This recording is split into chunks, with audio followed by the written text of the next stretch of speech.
Today on the Ask BP podcast, we're going to be talking about the best multi-unit configuration for investors to purchase. Stay tuned. You're listening to another BiggerPockets Ask BP podcast, where you'll hear short, direct answers to your biggest real estate questions. Submit your question today on Facebook, Twitter, or the BiggerPockets forums by using hashtag AskBP. And don't forget to pick up your copy of the Ultimate Beginner's Guide to Real Estate Investing and other great content when you sign up for your free account at BiggerPockets.com. With that, let's get to the show.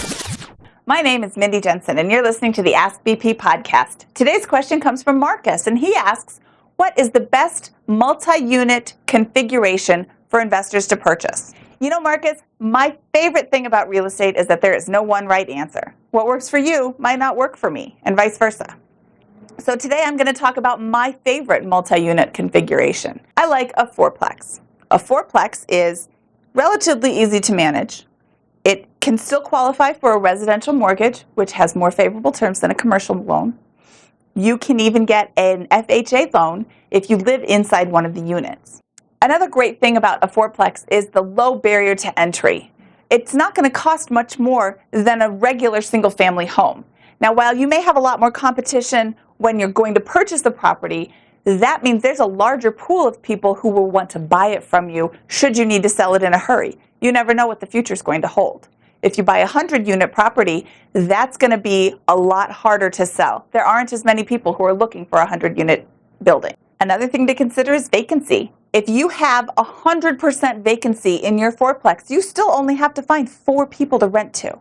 In your 100-unit property, if you have even a 50% vacancy, that's 50 people you have to place. If you're screening your tenants right, you are going through a lot of background checks to find those 4 people or those 50 people. It just makes more sense to go with the lower number. Yes, you're making more money on the 100-unit building, at least in theory, but you have a lot more work cut out for yourself. Something else to think about is property management. You can probably handle the property management on a 4-unit property even if you have a full-time job. Try doing that with a 100-unit property. You're going to have a lot of headaches. Now, that's not to say that the 100-unit property doesn't have its advantages as well.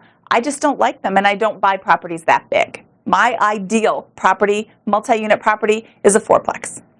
And that brings us to today's success quote, which comes from Tony Robbins. And he says, success is doing what you want, when you want, where you want, with whom you want, and as much as you want. Very well said, Tony. For the Ask BP podcast, this is Mindy Jensen signing off. You've just heard another episode of the BiggerPockets Ask BP podcast. Submit your question today on Facebook, Twitter, or the BiggerPockets forum by using hashtag AskBP. And for more incredible real estate investing tools and education, including a free download of our book, The Ultimate Beginner's Guide to Real Estate Investing, head over to BiggerPockets.com and sign up for your free account today. We'll see you on the next show.